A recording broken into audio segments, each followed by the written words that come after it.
이제 인사하시다. 예. 새해 복 많이 받으세요. 복 많이 받으십시오. 많이 받으십시오. 복 많이 받으십시오.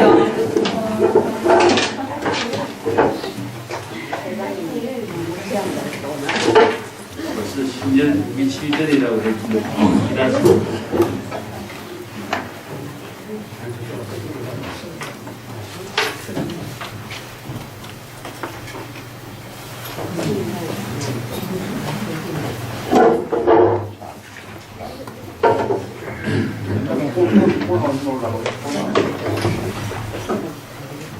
한 2주 정도 방학 지나고 다시 진행이 된 우리 교재는 지난번에 31쪽까지 했습니다. 31쪽 맨 밑에 부분부터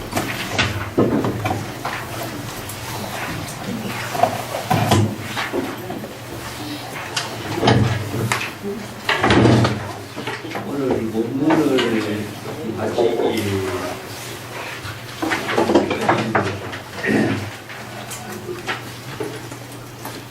36쪽 위에 단까지 본문을 같이 한번 읽어보겠습니다.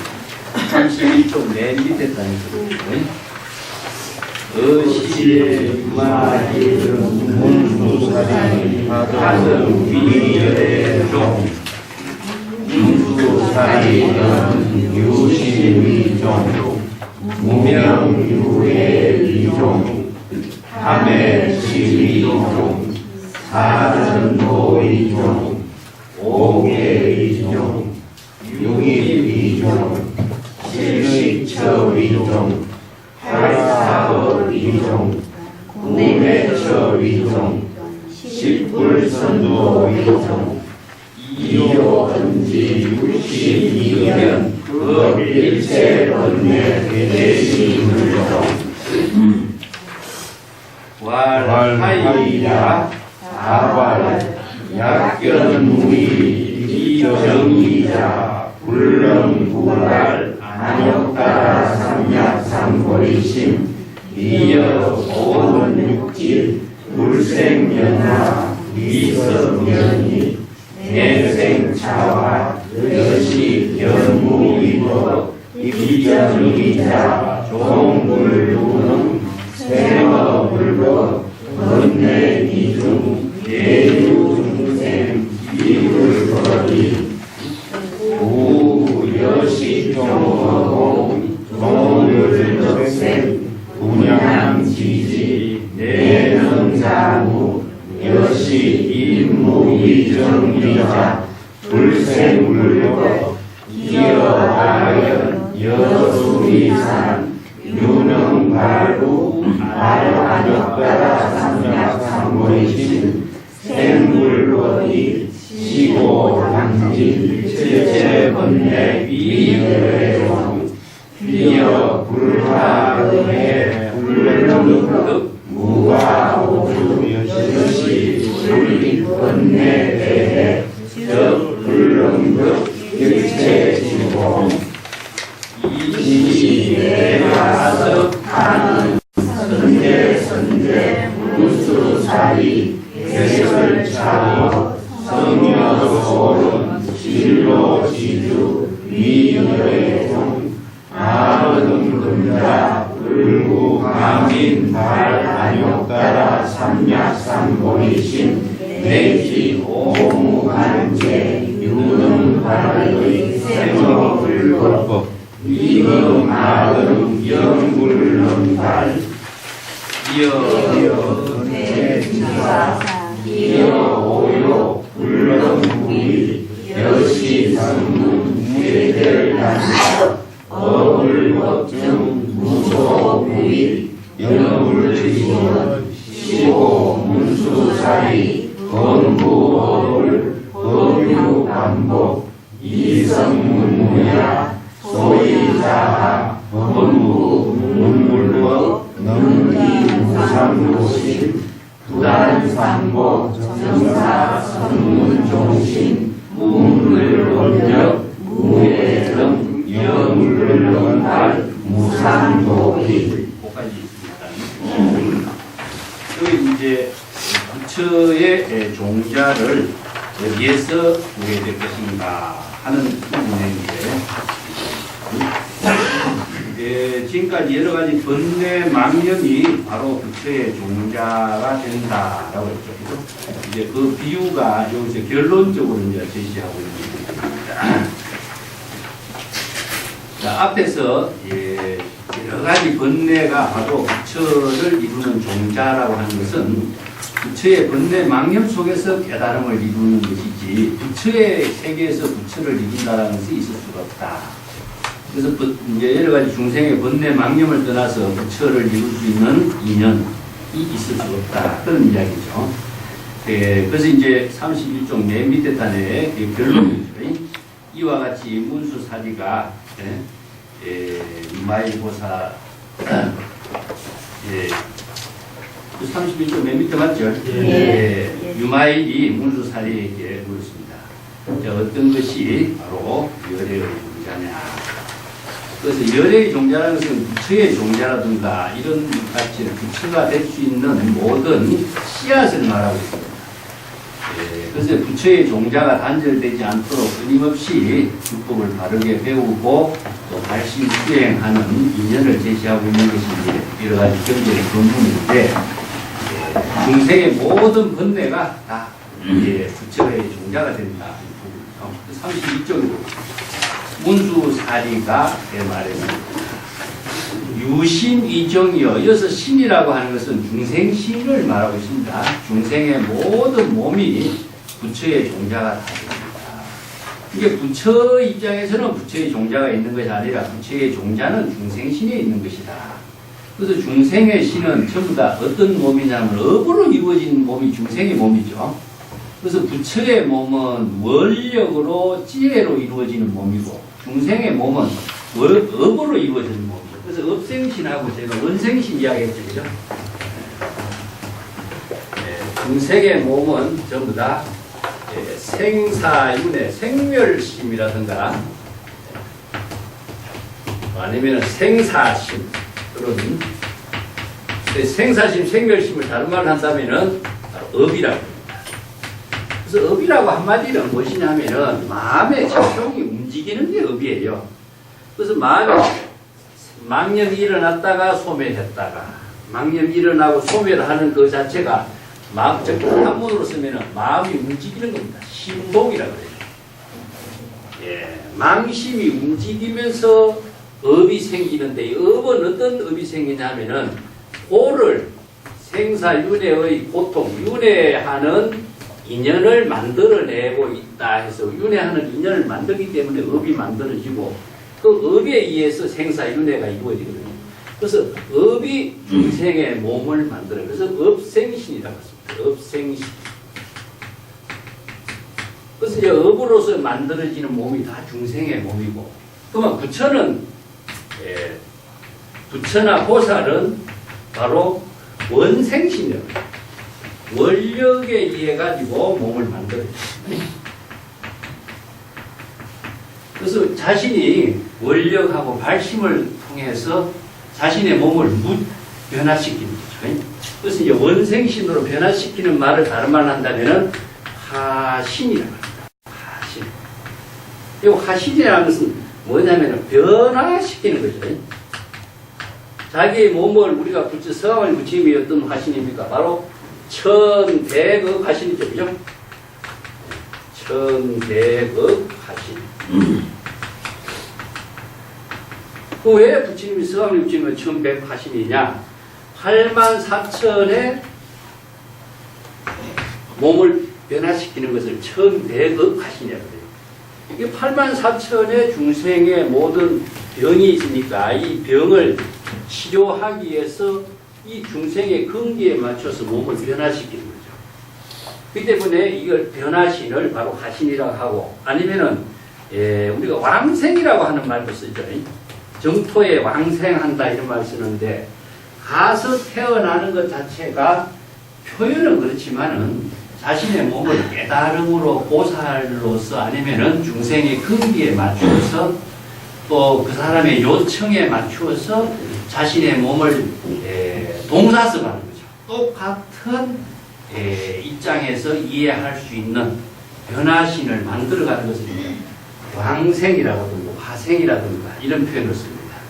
요 이제 불교에서 이야기하고 있는 부처의 지혜의 변화신은 육체가 이렇게 변화되는 건 아닙니다. 여기도 마찬가지로 이제 업생신이라고 해서 육체가 바뀌는 것은 아니에요.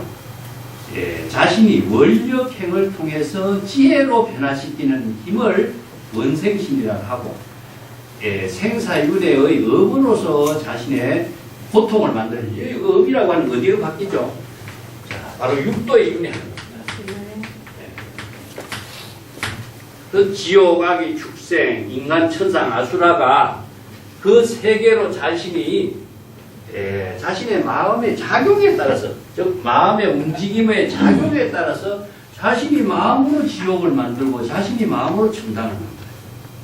자신의 마음 속에서 업으로서 축생이 되도록 하고, 이 때문에 이 몸이라고 하는 말을 썼지만은 자신의 몸이 변화시키는 힘을 이렇게 말하고 있습니다. 그런데 여기서는 문수사리가 말하기를 중생의 몸이 바로 부처의 종자가 됩니다. 이게 업을 지은 중생신이 바로 모든 부처를 이룰 수 있는 근본 씨앗이 된다. 이제 번뇌망심이 바로 번뇌망심이 깨달음으로 전향하게 하는 근본 씨앗이다. 이런 말이죠. 제가 전에도 한번 이야기했지만 일심이라고 하는 데다가 불법은 이루어져 있어요. 일심을 가지고 자기 마음대로 한 것, 자동적으로 우리가 자기 중심으로의 모든 생각을 하는 거죠. 이거는 뭐냐면은 자동적으로 이루어져요. 자동적으로 가만히 있으면은 중생이 돼요. 이걸 이제 자각을 하면 어떤 거냐? 바로 자각을 함으로 해서 부처가 되고 보살이 됩니다. 그래서 부처라고 하는 말은 깨닫다라고 하는 말이죠. 그래서 자각을 할 때 부처가 되고 깨달음의 지혜를 통해서 각 유정, 보살이 되는 거죠. 그래서 깨달음이라고 하는 것 자체가 바로 원력행에 의해서 자기 자신을 변화시키는 힘이 나오는데, 내가 전에 자라고 하는 말도 한번 이야기했죠. 스스로라든가 저절로라든가 이런 말 쓰죠. 스스로 하는 말은 자각이 들어가요. 우리가 이제 자연이라고 하는 이 말 쓸 적에 자자란 말이 들어가는 거예요. 이 자의 뜻이 두 가지가 있어요. 하나는 스스로가 있고 하나는 저절로가 있어요. 스스로 하는 것을 자각이라고 하는 것이 들어가요. 발심을 하는 것이라든가 스스로 깨달음을 통해서 자기를 변화시키는 힘이 있는 것이고, 저절로 하는 것은 그 깨달음의 힘의 작용에 의해서 저절로 외부의 힘이 가미되지 않고 무의 자연의 경지에서 그러한 생명이 작용되는 것을 표현해요. 그래서 자라고 하는 말에 외부의 힘이 들어가면은 자연 본래 그대로의 모든 작용이 죽어버리는 이런 표현들을 자연이라고 하죠. 그래서 우리 부처의 모든 지혜라든가 깨달음의 지혜는 자각에 의해서 저절로 부처의 지혜 작용이 이루어지도록 하는 것을 말합니다. 근데 이 자각은 어디에 있느냐? 바로 중생신을 자각하는 겁니다. 그래서 번뇌, 망념을 자각할 때 부처가 되는 것이지, 자각하지 않고서는 부처를 이룰 수가 없기 때문에 일체의 모든 중생의 몸이 번뇌, 망념으로 이루어진 중생의 몸이 부처의 종자가 된다. 그래서 유신위종 이렇게 말합니다. 자, 그것을 조금 더 구체적으로 설명해서 중생의 몸에서 일어나고 있는 여러 가지 중생심의 번뇌, 망념의 종류가 이제 무명유의 위정. 무명은 무엇이냐? 무지무명이죠. 그죠? 보통 우리가 불교에서는 뭐가 무명이냐? 명이라는 것은 지혜가 없는 것을 명이라고 그래요. 중생심에서 이루어지는 것이 명이라는 말을 쓰는 것은 원래 불교에서는 이걸 지혜라고 해요. 요 불교 이제 비대야라고 해요. 산스크리트에서 불교의 전문 용어로서는 명은 지혜를 말합니다. 그래서 이제 5가지 지혜가 바로 세간의 지혜, 또 출세간의 지혜를 5가지 지혜를 오명의 지혜라고 하는데, 여기 무엇이냐, 첫째는 언어가 뛰어난 거예요. 언어의 의미를 정확하게 제시하지 않고서는 우리가 지혜를 쓸 수가 없어요. 언어를 이해를 못한 사람은 지혜가 쓸 수가 없어요. 그리고 언어의 뜻을 분명하게 파악할 수 있는 지혜가 없으면 안 되죠. 그리고 도구를 사용할 수 있는 지혜. 그 다음에 모든 중생의 병을 진단할 수 있는 지혜. 그리고 좋은 처방을 할 수 있는, 방편의 지혜로서 처방을 할 수 있는 지혜. 그리고 많은 사람들에게 덕을 함께 실행할 수 있는 지혜. 이런 지혜를 다 갖추고 있어야 지혜로운 삶을 살 수가 있는 거거든요. 그래서 이제 무명은 무엇이냐 하면은 지혜가 없다는 이야기죠. 그래서 이걸 산스크리트는 아자를 더 붙입니다. 아자가 부정사가 되거든요. 그래서 지혜가 없는 사람은 바로 중생이 되는 거죠. 왜 그러냐? 여기서 무지무명이라고 하는데, 무지무명은 무엇이 무지무명이라 하냐면은 자신이 부처로서의 지혜를 부족하고 있는 그 능력을 본인이 알지 못한 거예요.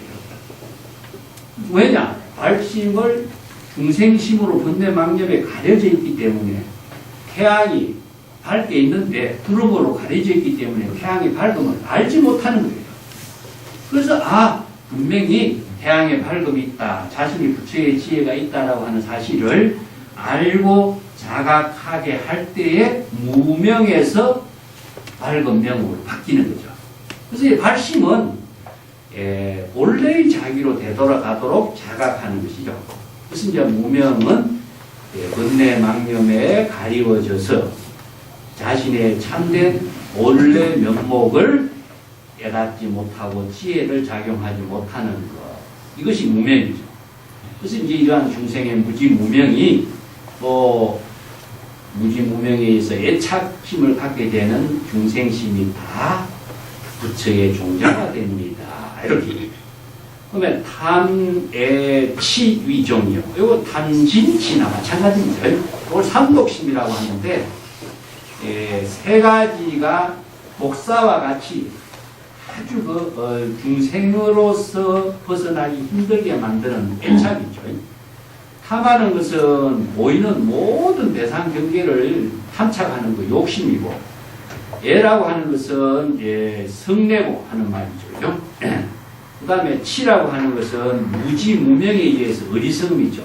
그래서 치라고 하는 것은 바로 중생이 무지무명 때문에 자신의 본래의 진여의 지혜, 본래 면목의 지혜를 상실하기 때문에, 여기서 이제 불교에서 탐진치 삼독심이 바로 중생의 모든 무지무명의 근본이 된다.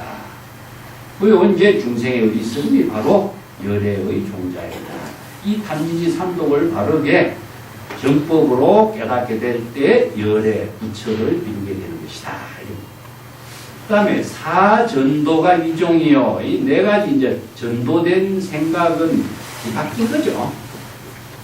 전도 몽상이라고 하는 건 이제 우리가 반자신경에 무유 전도 몽상이란 말이 있죠. 이 전도는 네 가지를 이야기해요.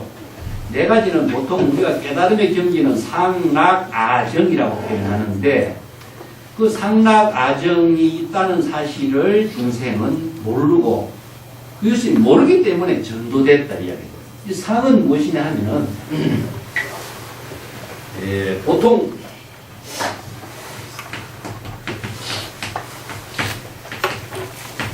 상락아정을 깨달음의 세계를 이렇게 열반의 경지, 깨달음의 세계를 표현했거든요. 보통 우리가 중생은 무상이죠, 그죠? 무상인데, 무상은 생멸심으로 이루어진 세계가 무상이지만, 여기에서 상은 무엇이냐 하면은 여여부동의 경지입니다. 여여부동의 경지는 무엇이냐 하면은 번뇌 망념에 타락하지 않고 항상 진여의 지혜가 여여부동으로 작용하기 때문에 바로 여래라고 해요. 항상 여여하게, 레는 무엇이죠? 바로 ing, 생명이 작용하고 있는 모습. 부처의 지혜 작용은 항상 여여부동하게 작용하고 있는 것이다. 이게 상이에요. 그런데 이러한 사실을 알지 못하는 것은 이제 전도된 거죠. 열애의 지혜가 여여하게 작용하고 있다는 사실을 모르고 있는 것 자체가 전도몽사입니다. 낙이라고 하는 것은 바로 이제 범낙이라고 할 수 있는데, 범낙을 다른 말로 한다면 평안입니다. 평안. 근데 세간에서는 뭡니까? 바로 불안이죠. 그죠? 예. 불안이라든가 하는 것은 근심, 걱정, 초조, 두려움, 공포, 중생심으로 불안의 모든 것을 보라는 한마디로 표현해 볼겠습니다. 그렇지만은 세간의 모든 중생심의 번뇌, 망념으로 일어나는 불안, 근심, 걱정, 초조, 두려움, 공포, 이런 것에서부터 벗어난 것이 낙이죠. 그래서 낙의 경지는 바로 한마디로 이야기한다면 평안입니다. 그 선에서는 이것을 안심인명이라고 그러죠. 달마에 안심법문이 나오지만 몸과 마음이 편안한 경지입니다. 이건 선정에서요. 인명, 바로 지혜의 생명을 자기 창조하는 것이에요. 이건 지혜다. 이렇게 해서 이제 선정과 지혜를 선에서는 안심, 인명 이렇게 표현해요. 그래서 몸과 마음이 편안한 경지가 바로 낙의 세계다. 그래서 안은 무엇이냐 하면은 중생은 무아에 있습니다. 자아의 독자적인 영혼이 없는 것이지만 여기에는 무엇이냐? 진여예요. 우리들이 깨달음의 지혜를 이루는 자각의 주체가 무엇이냐? 진여예요. 이건 중생심이 아니라 진여의 본성이 항상 지혜로 작용하는 세계를 참된 진하는 거예요. 이걸 진하. 무아가 아니라 참된 진하는 거죠.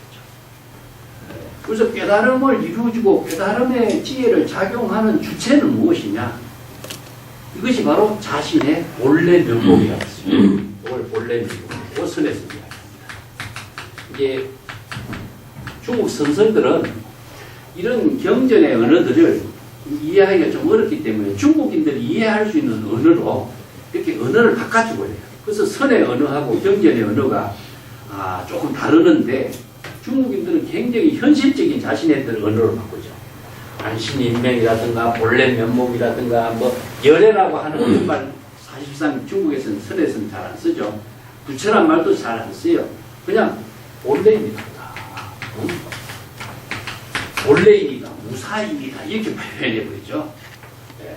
정은 무엇이냐 하면은 항상 물이 흘러가는 겁니다. 물이 흘러가는 것처럼 지혜가 작용하고 있기 때문에 청정심을 이룬다. 청정심을 이루는 힘은 무엇이냐면은 사법이 청정하게 됩니다.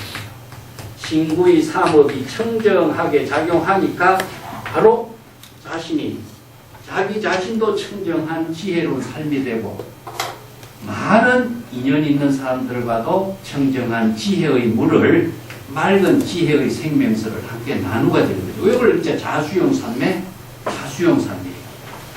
그래서 자수용 산매는 무엇이냐? 자기 스스로가 깨달음의 경지에서 즐거움, 낙의 세계를 이루죠. 근데 이걸 이제 다르게 좀 정리하면은 자수용 산매는 바로 법낙이라고 하고 자각은 바로 법낙을 자기 스스로의 깨달음을 이루는 세계가 여법하게 깨달음을 이루고 여법하게 자신의 모든 상락 아점을 다 이루게 하는 것입니다. 이걸 이제 자수용 산매. 자기 스스로가 열반의 낙을 수용하는 겁니다. 깨달음의 낙, 열반의 낙을 자기 스스로 수용함으로써 자기 스스로가 상락 아정의 경지를 열반의 경지를 이루게 됩니다. 그리고 법낙이라고 하고 또 다른 사람과 주의 함께 할 적에는 여기서 깨달음의 법향이 나오습니다. 그래서 이제 법향이란 말 쓰는 것은 향을 피우면은 시간, 공간을 초월해서 모든 것의 향이 자연스럽게 퍼지죠. 이 퍼지는 모습을 이제 법향이라고 해요. 이걸 타수용사입니다. 다른 사람, 주위의 모든 사람들이 이 법, 깨달음의 경지를 수용하는 산매를 저절로 이루도록 만들어줘요. 그렇기 때문에 이 법낙과 법향이 자연스럽게 이루어지는 것이 이제 보살도가 그 보살도를 하려고 해서 이루어지는 것이 아니라 자기가 이런 경지를 이루면은 상구보리 하와중생의 보살도의 삶이 저절로 이루어지게 되는 겁니다. 억지로 이루는 것은 이것은 자연의 모든 지혜 작용을 상실해요. 억지로 하려고 한다고 되지 않습니다. 예, 그래서 이런 경지를 이제 자수용 삶의, 타수용 삶의 이런 말로도 이제 좀 사용하고 있습니다. 그래서 네 가지 전도 몽상, 즉 중생심으로 착각하고 있는 것이 바로 열애의 종자가 되는데, 정법을 배워서 바른 정법의 안목으로서 이 사전도로가 내가 잘못되다는 사실을 자각하죠. 그죠? 자각하는 것이 바로 발심이 돼요. 발심을 할 때, 초발심을 할 때 바로 정각을 이루는, 부처의 깨달음의 정각을 이루는 인연이 되겠죠. 만약에 발심을 하지 않는다면 부처를 이루지 못하지만, 발심을 하는 내용은 무엇이냐? 바로 전도된 중생심에 대한 착각을 자각하는 것이죠. 그렇기 때문에 네 가지 전도된 잘못된 생각이 바로 열애의 종자가 된다. 이렇게. 볼 때는 오계 위정이요. 이 오계라는 것은 번뇌망념에 잡혀져 있다 이런 표현입니다. 그 다섯 가지로 뒤덮어진 것은 무엇이냐 하면은 탐욕으로 뒤덮어진 생각, 진내, 성내고 어리석은 것, 혼미내는 혼침과 수면입니다. 보통. 그 다음에 도해내가는 것은 도구라고 하는데, 그거는 뭐냐 하면은 번뇌망념이 금방금방 일어나는 마음을 혼란스럽게 만드는 걸 도구라고 해요. 그래서 참선 수행할 적에 가장 어렵게 하는 것을 수면하고 잡념이 많이 일어나는 도구 두 가지를 이야기합니다. 이걸 이제 수마라고 하죠. 잠에 떨어지게 하는 것을 수마라고 하고, 그죠? 잡념이 많이 일어나는 것은 이제 도구라고 표현하는데, 이것은 이제 중생심으로서 여러 가지 번뇌망념이 산란심이 일어나기 위해서 선정 수행을 방해한다 해서 마군이라고 표현해요. 그 다음에 의심하는 겁니다. 의심. 여러 가지 그 번뇌망념의 생각 가운데에 확신을 갖지 못하게 하는 의심이 있어요. 이 의심이 무엇인지 하면은 이것이 진짜인가 거짜인가 가짜인가, 이것을 믿어도 될까 말아야 될까, 이런 의심을 갖고 있으면 수행이 되지 않는 거죠. 그래서 의심을 불식시키도록 사유하도록 하는 것이 참선 수행인데, 의심에서 벗어나지 못하는 것은 무엇이냐? 덜 여우라 비유합니다. 그래서 여우가 의심이 많아요. 그래서 이제 야오선이라는 이야기가 선에서는, 그죠? 덜 여우가 의심이 많기 때문에 의심이 많은 수행자, 중생을 덜 여우에다 비유해요. 그래서 이제 옛날에 우리가 저 선방에 들어갔을 적에 어느 스님들이 이런 법문을 해요. 여우 잡는 법 아느냐? 이렇게. 여우 잡는 법 아세요? 그래서 여우 잡는 법을 이제 항상 나도 월산 스님이, 돌아가신 월산 스님이 그 법문을 자주 해서 기억하는 건데, 여우 잡는 비결은 만개 있죠, 만개. 열매, 나무 열매. 나무 열매에다가 뭘 바르냐 하면은 살구씨 기름을 바르요. 그래서 살구씨 기름이 독이 있다네요. 약으로 쓰이는데 그 많이 먹으면 살구씨 기름이 독이 있답니다. 근데 살구씨 기름이 냄새가 너무나 진동을 해요. 그래서 만개 열매에다가 여우가 다니는 길목에다가 살구씨 기름을 바른다. 그걸 발라두고, 그것이 이제 여우가 안다는 거죠. 아, 이놈이 누가 나 잡으려고 여기다가 살구씨 기름을 발랐구나. 여우가 의심을 받기 때문에 안 돼요. 그래서 그래도 이게 너무나 향기가 좋고 맛이 있고 하니까 그냥 지나칠 수가 없어. 살짝 입에 대고 지나간다는 거죠. 아니? 그리고 또 지나가다가 한참 가도 이전만 하면 또 살구씨 냄새가 나는 거예요. 아, 또 이놈이 나 잡으려고 묻혀놨구나. 알면서도 그래도 그 조금만 맛보지 하면서 살짝 맛보고 또 지나간다는 거죠. 이렇게 한참을 다니다가 나중에 뭐냐, 조금 먹은 것이 독이 돼가지고 쓰러지고 있는 거예요. 이게 여우 잡는 법이 되는 거예요. 이게 무엇이냐 하면 인간이 자기가 좋아하는 것을 벗어나고 떨쳐버리기 어려운 거예요. 뭐 담배 피우는 사람이 담배 못 끊는 거라든가, 술 좋아하는 사람이 술 못 끊는 거라든가, 마약 중독에 걸린 사람이 마약을 못 끊는 거라든가, 이런 것은 뭐냐, 바로 딱 아냐의 지혜로 칼로 그냥 단번에 싹둑 잘라야 되는데, 요번에만 이런 생각을 하다 보니까 못 그게 여우가 살구시 기름을 피해가지 못한 술 좋아하는 사람들이 방앗간 못 지나간다는 이런 이야기도 있죠.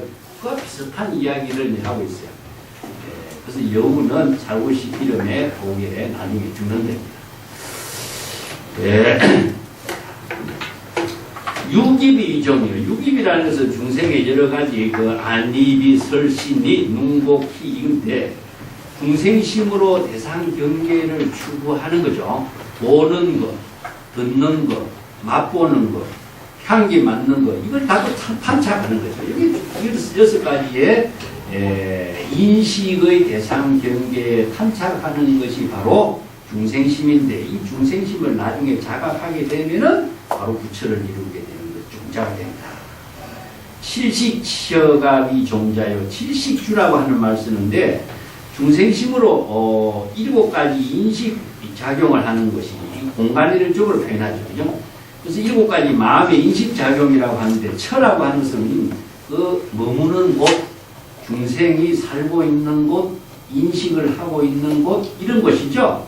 그래서 뭐냐면은 보고 듣고 맛보는 여러 가지 7가지 인식이라는 것은 칠식을 말해요. 칠식이라는 사장 분별하는 거거든요. 전육식하고 칠식의 구분이 무엇이냐면 전육식은 감각기관으로 인식하는 거고 칠식은 무엇이냐 자기 중심으로 인식해버리는 생각으로서 인식해버리는 여기 이제 중생심으로 여러 가지 인식하는 그 경지가 바로 중생심이 깨달음을 이루는 것이다. 또 팔사법이 종교요. 이 팔사라고 하는 것은 팔정도 있죠. 팔정도가 바로 깨달음을 이루게 하는 실천 덕목인데 팔정도를 사를 갖다 붙이니까 8가지의 삿된 길로 가는 걸 말해요. 정견을 가지 않고 바로 사견으로 간다든가 아니면은 정사유를 하지 않고 삿된 사유를 한다든가 정어로 바른 말로 하지 않고 나쁜 말을 해버린다든가 이런 것이 있죠. 그죠? 또 정업이라고 하는 것도 바른 지혜로운 생활을 해야 되는데 삿된 중생심으로 생활한다든가 이런 이제 여기다가 바를 정자에다가 삿될 사자를 갖다 붙이면 중생이 됩니다.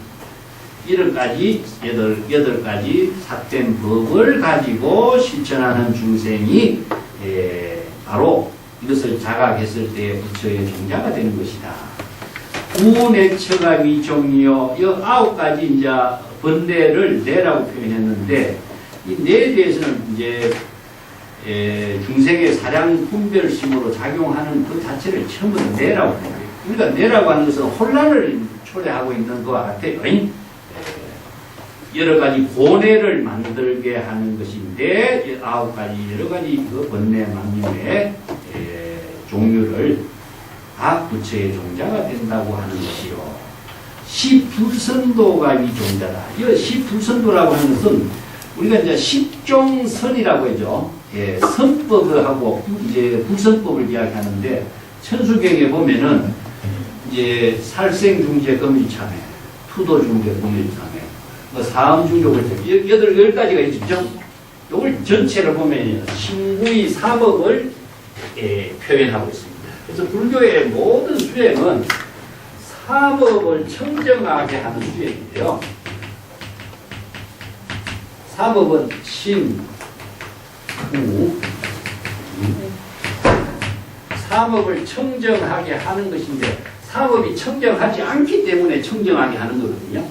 이 사법 청정을 몸으로서는 3가지, 입으로서는 4가지, 또 삼진치 삼독으로서는 3가지. 이렇게 10가지가 되죠. 살생중재 금일참회, 투도중재 금일참회, 사암중재 금일참회. 그 다음에 입으로서는 뭡니까? 악구중재 금일참회, 양어중재 금일참회. 이렇게 입으로 하는 요게 삼진치 삼독시. 이것을 바로 청정하게 하는 것은 정법으로서 수행할 때 청정하게 되고 사법으로 하게 된다면 어떻게 되죠? 바로 이것이 전부 다 신구의 삼법으로 이루어지는 10가지의 행위가 전부 다 중생이 업이 되는 거죠. 근데 이 업을, 사법의 업을 정법으로 바꾸는 것이 뭐냐? 바로 발심입니다. 그 바꿀 수 있는 것은 뭐냐? 사법이다라고 하는 사실을 자각을 할 때 바꿔지죠. 그래서 정법을 모르면 사법인 줄 모르기 때문에 정법을 알아야 아, 사법이다. 정법으로 전환해야 되겠다. 발심 수행이 거죠. 그래서 불법을 모르는 사람이, 정법을 모르는 사람이 발심 수행하라 하면 어떻게 해야 되는지 모릅니다. 그 정법을 알아야 발심 수행을 할 수가 있는 겁니다. 그래서 보살도의 수행에서 이제 여러 가지 십지상의 보살이라든가, 초심의 보살이라든가, 이성의 수행자를 이 구분을 하는데, 십지 이상의 보살이라는 것은요, 불태전의 경지를 이룬다 하는 말은 정법과 사법을 판단하는 능력입니다.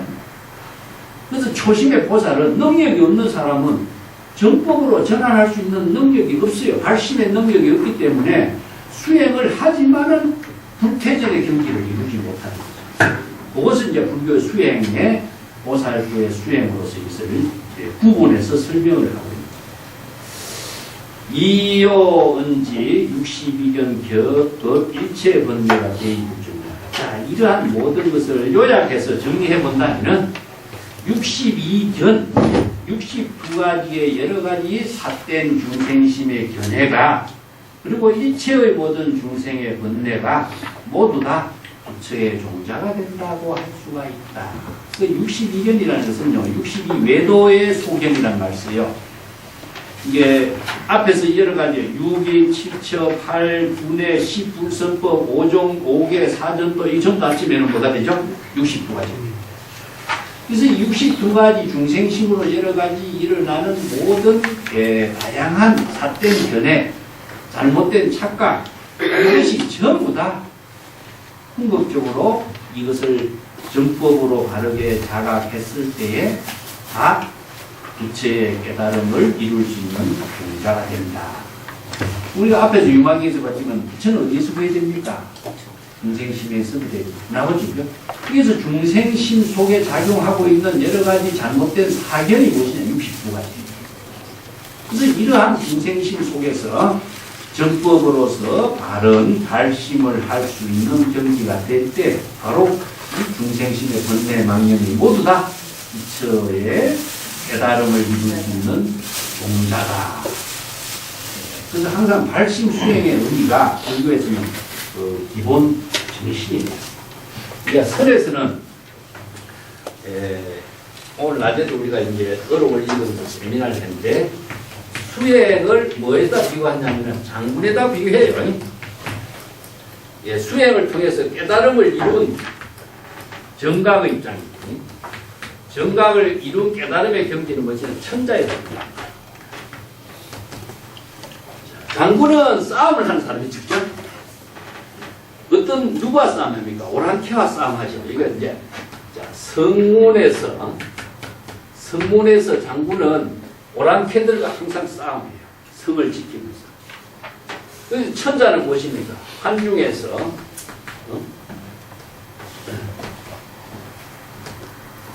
평화를 누리죠. 천하태평 평화를 누립니다. 그래서 장군이 난을 평정하고 싸움을 하지만 장군은 평화를 누리지 않는다. 평화를 누릴 수 있는 여유가 없다는 이야기입니다. 평화는 누가 되느냐? 천자가 하는 거죠. 자, 이것을 바로 마음에다 하고, 요건 번뇌 망념, 발심한다. 이런 식으로 이제 중국 선생들은 보살의 수행을 장군에다 비유하고 깨달음의 경지를 천자에 비유해요. 이 때문에 깨달음의 경지는 무엇이냐? 자기 자신이 바로 평화를 누리는 세계고 항상 평화를 누리기 위해서는 외부에 있는 장군이 싸움을 해줘야 되는 거죠. 그래서 보살이 외부의 번뇌 망념의 도적을 차단하지 않는, 그래서 번뇌 망념의 도적을 차단하는 것은 보살의 수행 발심에다 비유하는 것이고, 그 번뇌 망념의 도적을 차단하는 그 평화는 우리 진여 본심의 부처의 마음의 작용을. 그래서 이제 천자는 온 천하에다가 이 덕이 미쳐요. 이걸 그 불교에서는 이제 도조를 부처님의 태양 광명을 우주에 모든 비추는 거죠.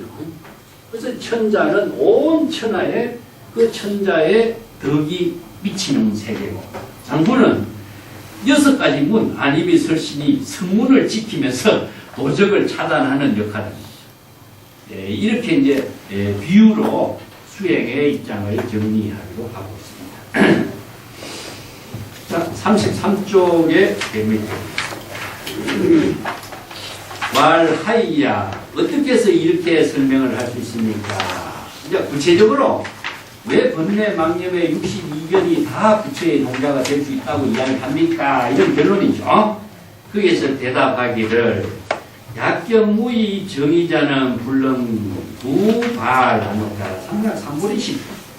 만약에 무의 정의자, 무의라는 것은 무의 자연의 경지, 완전한 깨달음의 경지, 정의는 바로 부처의 쥐, 정의라고 합니다. 이걸 이제 조금 어려운 용어로 한다면은 보살의 수행을 인이라고 하고, 정답의 깨달음을 정의라고 해요. 그 인이라고 하는 것은 발심 수행하는 쥐를 말하고, 정의라고 하는 것은 정과 깨달음의 경지를 이룬 정의라고 해요. 그래서 깨달음을 이룬 사람이 어떻게 발심하겠느냐 이거죠. 응? 수행에 발심 수행하는 사람만이 깨달음을 이룰 수가 있는 것이지, 정답을 이룬 사람은 발심 수행을 하지 않는 거예요. 그렇기 때문에 모든 발심 수행은 번뇌망념을 자각할 때 이루어지는 것이다. 그래서 초발심이 바로 정각이다 하는 거예요. 자, 무의라고 하는 것은 중생심으로 모든 번뇌망념이 소멸됐어요. 무의는 무의 자연입니다. 그 무의 자연이라는 것은 천하 태평의 세계를 이야기해요.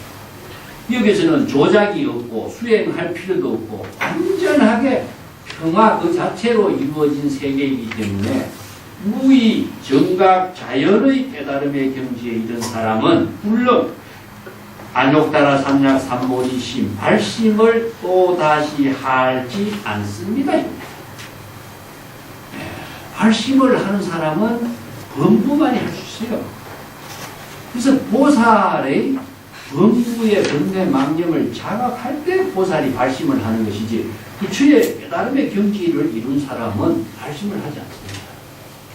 그래서 이제 이성의 수행자가 발심을 하지 않는다는 이유가 그거예요. 나는 정상만이다. 나는 깨달았다. 나는 한 경지를 이루었다 하는 사람은 자신이 범부라고 하는 사실을 모르는 사람이에요. 그렇기 때문에 그 사람은 나는 깨달음의 경지를 이룬 사람이기 때문에 나는 다시 더 깨달을 것이 없다고 생각하죠. 발심을 안 해요. 그게 정상만이냐. 그 비유법이 나와요. 이제. 여기서 발안욕따라 삼약 삼보리심이는 줄임말하면 발보리심이죠. 그래서 발안욕따라 삼약 삼보리란 말은 무상, 최상, 정등, 정각이에요. 이것은 바로 우리 청정한 진여 본심으로 지혜가 부처의 지혜로서 이루어질 수 있는 최상 구경의 깨달음을 발안욕따라 삼막 삼박이라 하는데, 이걸 줄이면은 발보리심입니다. 이걸 더 줄이면은 발심입니다. 그리고 이걸 이제 초라고 하는 말 붙여서 초발심이라고 씁니다. 똑같아요. 그래서 이제 발보리심, 발안욕따라 삼약 삼보리심, 발심, 초발심 다 같은 말입니다. 똑같은 말이에요. 이 때문에 정의 깨달음의 경지를 이루었다라고 하는 부처의 경지를 이룬 사람은 또 다시 발심을 하지 않습니다. 비유하자면은 보원육지의 불생연하여 비석언니의 내생 차관. 즉 높은 보원육지에 메마른 땅 산 등성이죠. 그죠? 산 언덕에서는 연꽃이 자랄 수가 없습니다. 연꽃은 어디에 자랍니까? 바로 진흙탕, 낮은 곳, 습기가 많고 진흙탕이 많은 곳에 이 연꽃은 자랄 수가 있습니다. 자, 여기 불교에서 유명한 이제 법화경에서 여기를 연꽃에다가 불교의 모든 부처의 깨달음의 경지를 이룬 것을 비유하죠. 그래서 연꽃은 사달마 분달이 갈아서 백연꽃입니다. 백연꽃, 흰 연꽃인데 이 흰 연꽃이 어디에 피죠? 진흙탕에 피죠. 진흙탕이 아니면 연꽃이 필 수가 없는 것이다. 산 중턱에서는 연꽃이 피우지 않는다. 이것이 이제 중생심의 번뇌망령 가운데에서 부처의 깨달음의 경지를 이루는 것을 연꽃에다 비유합니다. 여시경무이법이 정의자는 종불능부 생의 불법이요 번뇌민중의 내유 중생 이 불법이다. 똑같이 규법을 이제 바꿔서 이야기합니다. 이와 마찬가지로 무의법의 경지를 깨달아서 정의 부처의 지위를 깨달아 체득한 자는 결코 또다시 불법에 대한 발심을 일으키지 않습니다. 생의 불법이라는 것은 생이라는 것을 발심하는 겁니다. 부처의 지혜로 영업하게 작용하게 하는 발심을 일으키지 않습니다. 예. 이 생이라든가 이런 말, 발이라든가 있고, 이 용어에서 이런 표현들이 가끔 있는데요. 예. 이것은 생, 희, 신, 이런 말은 발심과 같은 말입니다. 불법의 부처의 지혜로운 삶을 생명에 작용이 되도록 발심을 하지 않는다. 불법이라는 것은 불법에 대한 발심은 부처의 지혜로운 삶을 여법하게 실행하도록 발심을 하지 않는 것은 바로 발심을 통해서 부처의 지혜로운 여법한 삶이 이루어지거든요. 이게 발심을 하지 않는 것이나 여기서 종, 물론, 생어, 불법이나 똑같은 표현이에요. 발심을 하지 않는 것이다. 번뇌의 그 진업 가운데서 범부의 중생이 불법에 대한 발심을 일으키게 되는 것입니다. 이건 진짜도 마찬가지입니다. 그래서 이제 대성귀신론이라는 이 책에도 보면 귀신인데 신심을 일으킨다 이런 말 쓰거든요. 발심을 일으킨다, 신심을 일으킨다 하는 말은 바로 범부 중생심에서 할 수 있는 일이지 부처의 경지에서 할 수 있는 일은 아닙니다. 그래서 발심을 일으키는 것이나 신심을 일으키나 하는 것은 바로 번뇌 망념을 자각하는 겁니다. 그래서 다른 말 한다면 발심과 자각은 같은 말이죠. 왜 이 발심이라든가 이런 자각이란 말을 쓰느냐 하면요. 새로운 생명으로서의 개사를 하게 하는 힘을 지금까지 자기의 마음은 뭡니까? 중생심으로 살았죠. 그죠? 중생심으로 살다 보니까 부처의 마음으로서의 생명의 작용이 여기서는 죽어 있었어요. 자, 여기서 죽었다는 말은 무엇이냐면은 진여 본심의 생명으로 작용하는 지혜와 자기의 모든 생명의 작용이 여기서 죽어 있었는데 이 자신이 생명의 작용을 부처의 생명으로서 자기 자신을 회복시키는 겁니다. 회복시키는 거예요. 죽어 있는 것을 살게 만드는 거죠. 그래서 이걸 이제 불교에서는 사인, 하립 이렇게 표현해요. 선에서는. 그래서 참선 수행할 적에도 경전의 모든 법문을 잘못 수행하는 것을 삭구를 참고하지 말고 활구를 참고하라 이런 말 들어봤죠? 이 말이 무슨 말일까요? 삭구를 참고하는 것은 어떤 것이고 활구를 참고하는 것은 뭘까요? 삭구를 참고하는 것은 정법을 수행하지 못한 것은 삭구를 참고합니다. 이게 누구 말을 듣고 그냥 참선 수행하는 것은 이건 삭구를 참고하는 거예요. 활구를 참고하는 것은 방편을 수행한, 방편 법문을 수행할 때 활구 참고가 됩니다. 그래서 이제 선에서는 잘못된 사람의 말을 듣고서 참선 수행하면 삭구가 됩니다. 이 때문에 정법에 여법하게 방편 법문을 수행하는 것을 활구 참고라고 하는데 경전에서는 뭐라 그러죠? 수지독송이라고 합니다. 수지독송.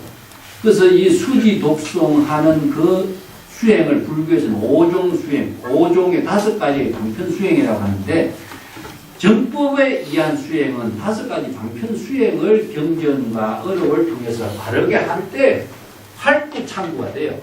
이 활구창구의 수행을 이제 경전에서 5종 수행이라고 하는데 이걸 다른 줄이면은 강경, 선에서는 간하 그렇게 씁니다. 그래서 중국의 선에서 간하선이란 말이 나왔죠. 이 활구창구하면서 정법을 깨달아 체득할 수 있는 법문은 활구창구의 법문이라고 그래요. 이게 얼마나 이제 수많은 그 경전이라든가 어록이라든가 이런 법문들이 다 방편 법문이지만은 이 잘못 참고하면은 사고 참고가 돼요. 보통 우리가 이제 원각경 같은 데 보면은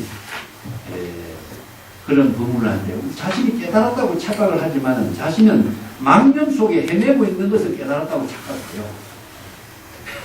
이런 경우가 많아요. 왜냐하면은 육진의 영사라고 그래요. 아니비 설신이의 번뇌 망념 속에 그 그림자의 자치 속에서 자기가 떠달려 있는데도 불구하고 그것이 자기는 착각 속에 깨달았다고 착각해요.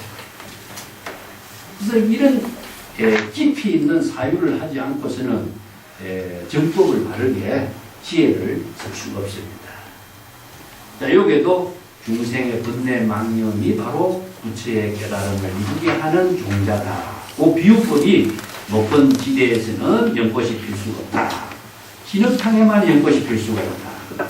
범부 중생만이 정법을 바르게 배워서 발심 수행해서 부처가 될 수 있는 것이지 이성의 수행자가 발심을 수행하지 않기 때문에 부처가 될 수 없다 하는 그 비유법을 이렇게 설명합니다.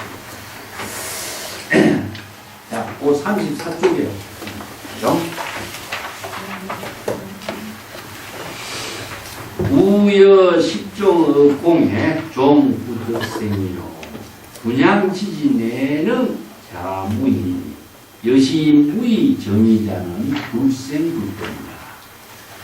자, 이것도 마찬가지입니다. 마치 흙공에다가 씨앗을 심어 놓는다면 어떻게 되겠느냐. 흙공에는 씨앗의 싹이 돋아날 수 없는 것 같다. 이것도 비유법이죠. 흙공에 어떻게 씨앗을 심을 수가 있겠는가. 흙공에 씨앗을 심어 놓으면 흙공에서 싹이 날 수가 없다. 분양지지에 내는 자무요. 분양지지라는 것은 뭡니까? 바로 이제 거름을 많이 주어서 비옥한 땅을 분양지지라고 해요. 우리가 땅에 농사 지을 적에 똥, 오줌이라든가 퇴비를 주죠. 이게 이제 분양지지라고 합니다.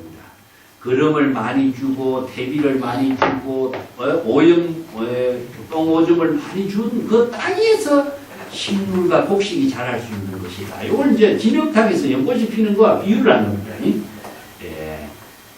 이렇게 기름진, 거름을 많이 준 기름진 땅에서만이 능히 무성하게 그 씨앗이 잘 성장할 수 있는 것 같은 것이다. 이와 마찬가지로 무의 깨달음의 경지에 부처의 지를 이룬 입장에 있는 사람들이 불생불법이요 불법에 대한 깨달음의 지혜를 이룰 수 있는 발심을 일으키지 않습니다.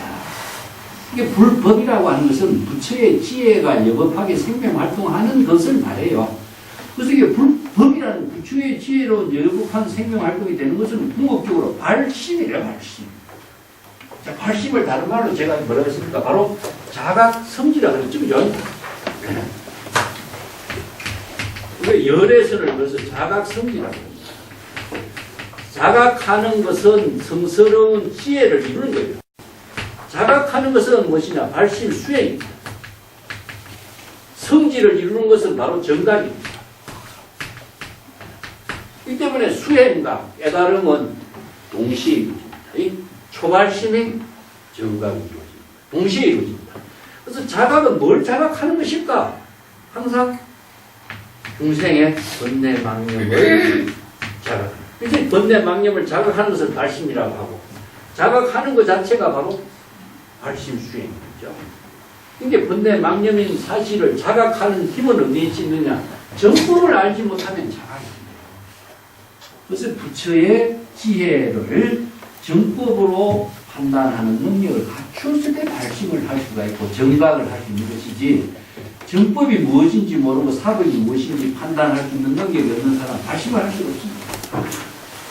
이때는 이와 같이 무의정의자, 즉 자신이 깨달음의 경지를 이루었다고 생각하는 자는 불법으로서 부처의 지혜로운 생명활동이 될 수 있는 발심을 할 수가 없습니다. 그게 불생불법입니다. 네.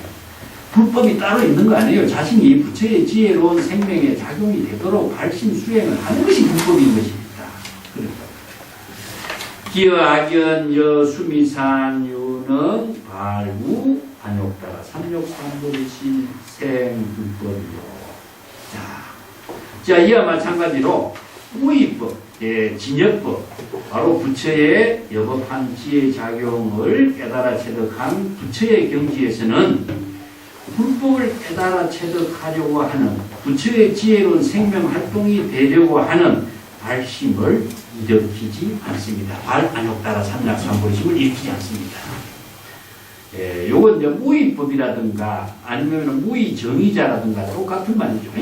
세상의 깨달음의 경지를 이루었다든가 부처의 입장에서는 발심을 할 이유가 없는 거나 마찬가지죠.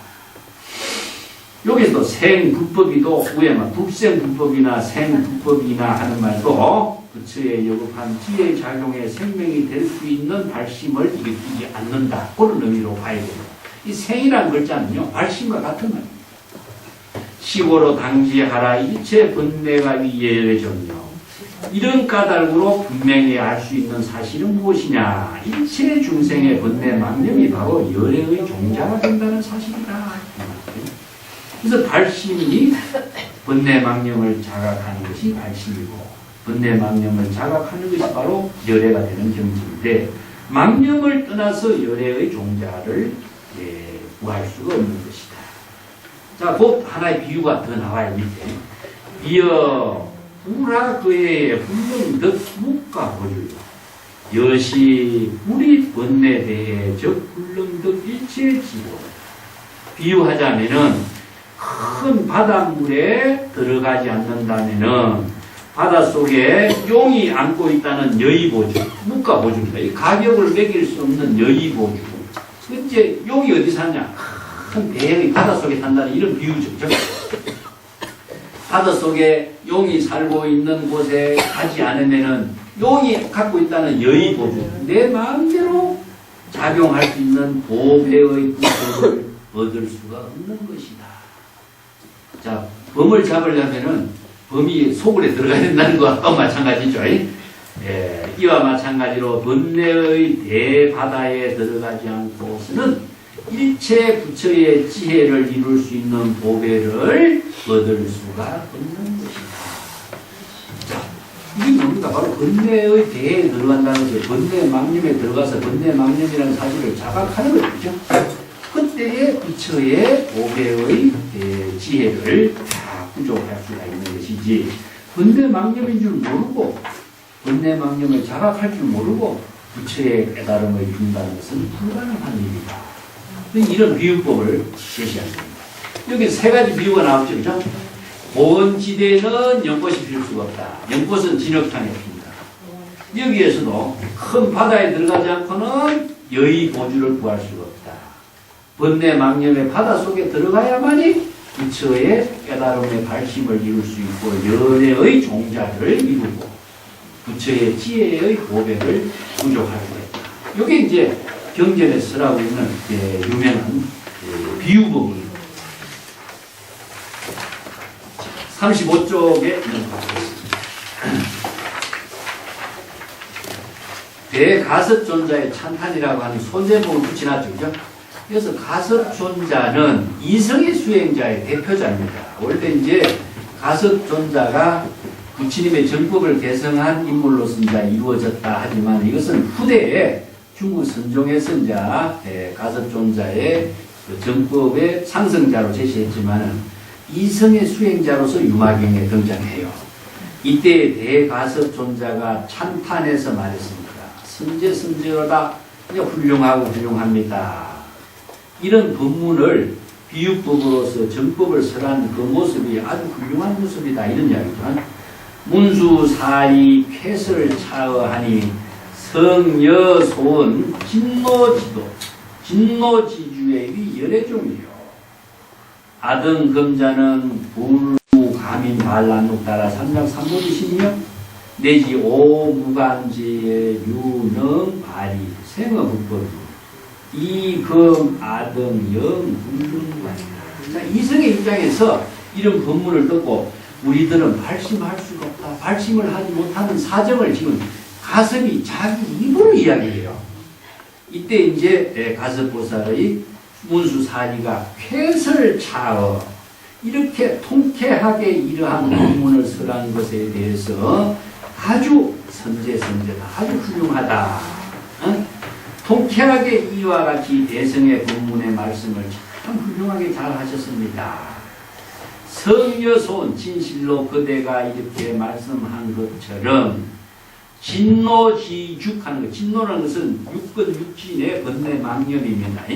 번뇌망념 속에 지주라 하는 범주를 말해요. 앞에서 62견의 중생의 번뇌망념에 여러 가지 다양한 이야기 했죠. 그죠? 이게 중생의 여러 가지 육번, 육진으로 이루어지고 있는 모든 번뇌망념 그 가운데 그 번뇌망념 모든 것이 다 열애의 종자가 된다라고 하는 사실을 알게 된 것이죠. 여기서 주라고 하는 것은 이제 하나의 범주의 주인데 이것은 번뇌망념에 속박되어 있는 모습이죠. 그 틀에서 벗어나지 못한 것을 말해요. 이게 중생이 여러 가지 번뇌망념의 범주 속에 속박되어 있는 그것이 궁극적으로 열애의 종자가 된다는 사실을 정말 이렇게 훌륭하게 설했습니다. 이걸 찬탄하고 있습니다. 자, 그 밑에 아등금자는 아등이라는 것은 무엇이냐? 가섭을 이시해서 우리들 이성의 수행자는 이런 이야기예요. 아등은 가섭이 이성의 수행자의 대표자로서 이야기하고 있습니다. 우리들 지금 이성의 수행자들은 불무감이 또 다시 발안욕 따라 삼약 삼보리심을 감히 감당할 수가 없습니다. 감임이란 말이 나오죠, 그죠? 이 감임이란 말은 건강경에서도 자주 쓰고 있습니다. 감임, 발, 안욕 따라 삼약 삼보리심 똑같은 말을 써요. 감임. 감임이라는 것은 감 하나 같은 말입니다. 다른 말로 한다면은 감당하다 이런 말이에요. 감당하다. 뭔 일을 책임을 떠맡을 수가 있다. 그 할 수 있는 내가 이만한 일을 할 수 있는 능력을 말해요. 내가 이런 일을 감당할 수 있다. 이런 일을 할 수 있는 능력이 있다. 이런 말인데 굴 아니문자가 들어갔죠. 그죠? 우리는 이러한 일을 감당할 수가 없습니다. 우리들은 지금 이성의 수행자는 이와 같이 대성의 최상의 깨달음을 이룰 수 있는 발심 수행을 감당할 수 있는 능력이 없습니다. 그 가섭존자가 왜 이런 말을 했겠어요? 이성의 수행자는 무엇이냐? 바로 아라한의 경지입니다. 아라한의 다른 말로 아라한을 번역한다면은 일체의 번뇌 망념을 죽인 번뇌 망념의 도적을 죽인 사람. 번뇌 망념의 도적을 다 죽였으니까 번뇌 망념이 없죠. 번뇌 망념이 없기 때문에 번뇌 망념을 통해서 자각을 할 수가 있는 그런 인연이 없는 거죠. 그래서 번뇌 망념의 도적을 다 죽인 이성의 수행자는 발심을 하지 않습니다. 발심을 할 수가 없는 거예요. 그렇기 때문에 발심을 할 수가 없다라고 하는 것은 우리들은 발심할 수 있는 발안욕 따라 삼약 삼보리심 발심할 수 있는 능력을 감당할 수는 없다 이런 말씀입니다. 이걸 그래서 이성의 수행자를 정상만이라고 해요. 정상만이라고 하는 것은 바로 이제 깨달음을 이룬 경지에 자신이 자만에 빠진 사람. 우리들은 번뇌 망념을 다 끊어버리기 때문에 깨달음을 이룬 성자다. 이런 자만심을 갖고 있기 때문에 번뇌 망념이 끊어진 상태이기 때문에 끊을 번뇌 망념이 없어진 거예요. 그래서 이성의 수행자는 대성의 발심을 하지 않는 겁니다. 그래서 대성의 발심을 해야만이 최상의 깨달음 발심을 하는데 발심, 번뇌망념이 없기 때문에 번뇌망념에 따른 발심을 못하는 게 이게 굉장히 중요한 말이거든요. 그래서 초발심이 정각이라고 하는 말하고 요게 이 가설이 이 한 말하고 잘 같이 대조해서 이해를 해봐야 돼요. 진정한 발심이 무엇인가? 발심은 망념을 자각하는 것이다. 그래서 우리들은 이성의 수행자는 이러한 최상대성의 깨달음을 이룰 수 있는 발심을 감당할 수가 없습니다. 내지 오무간제의 유능발이 생업을고 즉 오무간제라는 것은 무엇이냐? 바로 이제 5가지 사막도의 지옥에 빠진 죄를 짓는 것이 중생의 번뇌 망념으로 이루어진 죄지, 그죠? 자, 부처라든가, 부처의 몸에 피를 낸다든가, 부모를 죽인다든가, 어머니를 죽인다든가, 아라네를 죽인다든가, 이런 가지 큰 죄를 성단의 화합을 깨뜨린다든가.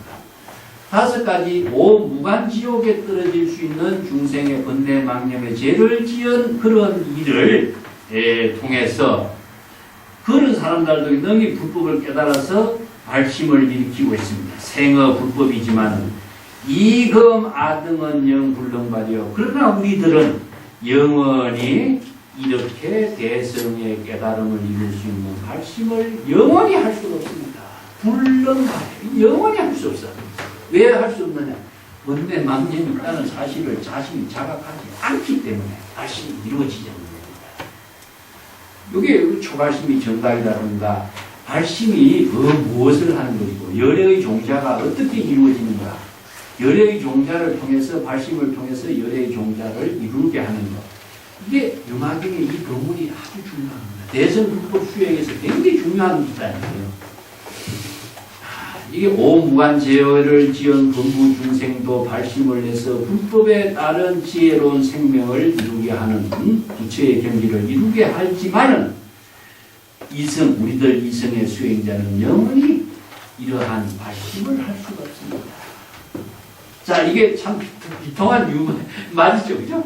가섭존자가 이성의 수행자의 비통함을 이 한마디로 이야기하고 있는 거예요. 그래서 법화경에 보면은 아주 내가 이야기했지만 서가모니 부처님이 지금까지는 이성의 수행자를 위해서 이성의 법문을 했어요. 아라한의 경지를 이루는 법문을 했다가 이제부터 대성의 법을 쓰라는 것이 법화경이에요. 대성의 법을 쓰라니까 이성의 500 비구, 비구니, 우바세, 우바이 사부대중이 모여가지고 이성의 수행자들이 모여가지고 부처님께 우리들은 깨달음의 경지를 이룬 사람입니다. 지금까지 서가모니 부처님께서 우리에게 설법한 것이 이런 아라한의 경지를 이토록 사성계, 팔정계 법문을 했지 않습니까? 우리가 그 경지를 이루었는데 또 다시 대성의 법을 설한다니 우리는 믿을 수가 없습니다. 수용할 수가 없습니다. 이렇게 하거든요. 그래서 이 사람들이 부처님께 인사하려고 모두 자리를 박차고 그 법문 자리를 떠나버려요. 그래서 이성의 수행자가 그 발심을 하지 않는 이야기를 법화경에도 하는 겁니다. 처음에. 그런데 나중에 회심, 마음을 돌리는 거죠. 아, 우리가 그때는 그랬지만은 대성의 불법이 있다는 사실을 우리도 다시 인정하겠습니다. 그리고 다시 우리가 발심하겠습니다. 그렇게 해서 비구, 비구니 또 우바세 모든 사람들에게 수기를 내리죠. 수기를 내리는 것은 이 사람들이 이성의 수행자에서 대성의 수행자로서 마음을 전환시킨 겁니다. 전환을 시켰기 때문에 발심이 이루어지죠. 발심을 이루게 하는 인연이 생기니까 수기를 내려요. 그래서 이제 여인 성불 수기도 나오죠. 그죠? 법화기에 보면은 여인은 오장신, 여인은 5가지의 장애를 갖고 있어요. 그래서 여인은 성불하지 못한다는 이야기 나오죠. 이것은 경전을 우리가 잘못 이해해서 그런 것인데, 여라고 하는 것은 남자와 상대적인 언어예요. 여자를 생각하면 남자와 상대적인 언어이기 때문에 분별심이 딱 떨어지고 있거든요. 부처와 중생을 구분하면 중생심이 돼요. 그러니까 여자라고 하는 신분, 신체, 이것을 의식하는 사람은 바로 차별상에 떨어지기 때문에 성불하지 못한다는 이야기예요. 그 남녀의 모든 차별을 다 평등으로서 소화시킨 사람은 바로 성불이 이루어지는 겁니다. 그래서 숙이라고 하는 것은 그 경지의 심신과 원력에 의해서 발심에 의해서 바로 성불이 이루어지도록 하는 것이 바로 숙이에요. 네. 그러니까 발심에 의해서 성불이 이루어지는 것이지 누구의 힘에 의해서 성불이 이루어지는 것은 아무도 없어요. 그렇기 때문에 외부의 힘이 들어가면은 네? 자라고 하는 말하고 타라고 하는 말이에요. 불교는 자각의 종교입니다. 외부의 힘이 더 들어간 다음에 외부의 힘이 들어가면 자각의 종교에서 본질을 상실해요. 그래서 자는 무엇이냐? 스스로라 하는 스스로는 무엇이냐? 자각하는 스스로. 스스로 자각했을 때 저절로가 이루어져요. 저절로는 뭡니까? 바로 지혜와 자비가 저절로. 근데 스스로 자각 발심할 때 지혜와 자비가 함께 저절로 작용하는 것이 뭐냐? 이게 부사의 자연업이라고 합니다. 요 기실론에서는 부처의 지혜는 불가사의한 자연업으로 이루어졌다 이 말씀입니다. 예. 그래서 자각할 때 저절로 이루어지는 그 불가사의한 묘용이 이루어지는 거죠. 이걸 이제 미묘법으로서 작용하는 묘용이다라고 설명하고 있습니다.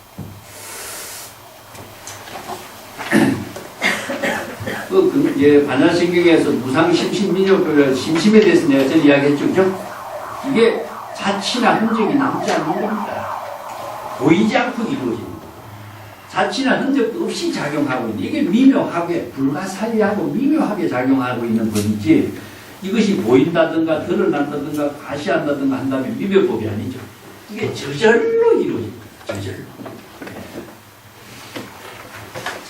36쪽에 또 정리해봅니다. 이어 근폐지사는 기어 오욕이고 불능불이고 비유하자면은 육근 육식의 작용이 썩어서 손상된 사람 이게 근폐지사람. 이건 뭐 다른 말 한다면은 신체가 조금 완전하지 못한 사람. 자, 이런 사람들이 중생심의 5가지 욕망에 대해서 또 다시 이익이 되는 일이 없는 것과 같습니다. 자, 그 모든 근기가 다 손상된 사람은 욕망의 모든 힘을 가지고 이익을 누릴 수가 없는 것이죠. 그와 마찬가지 비유를 이제 설명합니다. 이와 같이 성문은 모재결단자여 불법 중에 무소부익이요 영불지용이다. 여기서 재결은 무엇이냐? 모든 번뇌 망념을 결이라고 합니다. 결이라고 하는 것은요, 꼭꼭 묶어 있다는 겁니다. 아상, 인상에 묶여져 있고, 자아의식에 묶여져 있고, 내가 보는 대상 경계에 묶여져 있고, 자기가 보고 싶은 데에 속박돼 버리고, 이걸 결이라고 해요. 이게 표현들이 이제, 이건 속박되다. 아니면은 집착되다. 이런 의미를 결이라고 해요.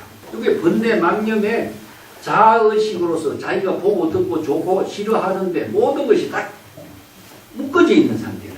이걸 이제 결이라고 해요. 그래서 이어서 재결이라고 하는 것은 앞에서 이야기했던 62가지의 여러 가지 중생의 번뇌 망념의 자아의식에 의해서 집착하고 속박하고 번뇌 망념에 자신이 얽혀져 있는 모습이죠. 이런 성문은 모든 번뇌 망념에 얽혀져서 불법 가운데서 불법을 부처의 깨달음의 지혜가 작용하게 하는 그 법이 도무지 이익이 없어요.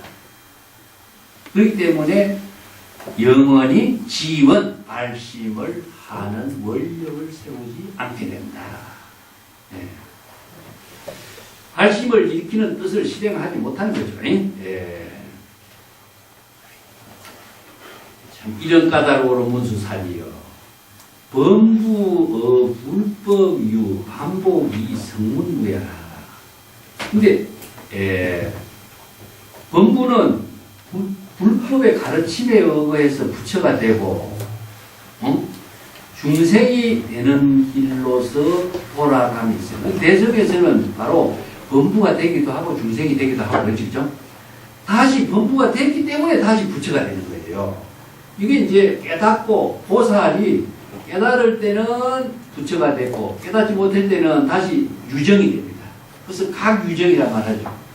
범부가 됐기 때문에 다시 부처가 돼요. 그게 이제 대성의 불법의 정신이에요. 근데 소성은 어떻습니까?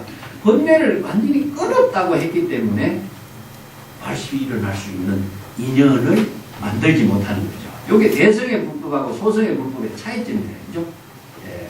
내가 전에도 이야기했지만은 보살이라든가 하는 말이에요. 보살. 보살이라는 말을 번역을 한다면은 각 유정이다. 이것은 각은 무엇이냐 하면은 자각하는 것을 말하고 유정은 범부를 말해요. 그래서 이제 자각했을 때는 부처가 되죠. 그죠? 발심해서 번뇌 망념을 자각해서 발심 수행했을 때는 부처가 돼요. 그렇지만은 자각하지 못했을 때는 어떻습니까? 또다시 범부가 돼요. 범부이기 때문에 또다시 자각을 하게 됩니다. 그래서 자각하고 자각하지 못하고 부처가 되고 중생이 되고 이게 부처와 중생의 관계 속에서 끊임없이 반복이 이루어지는 겁니다.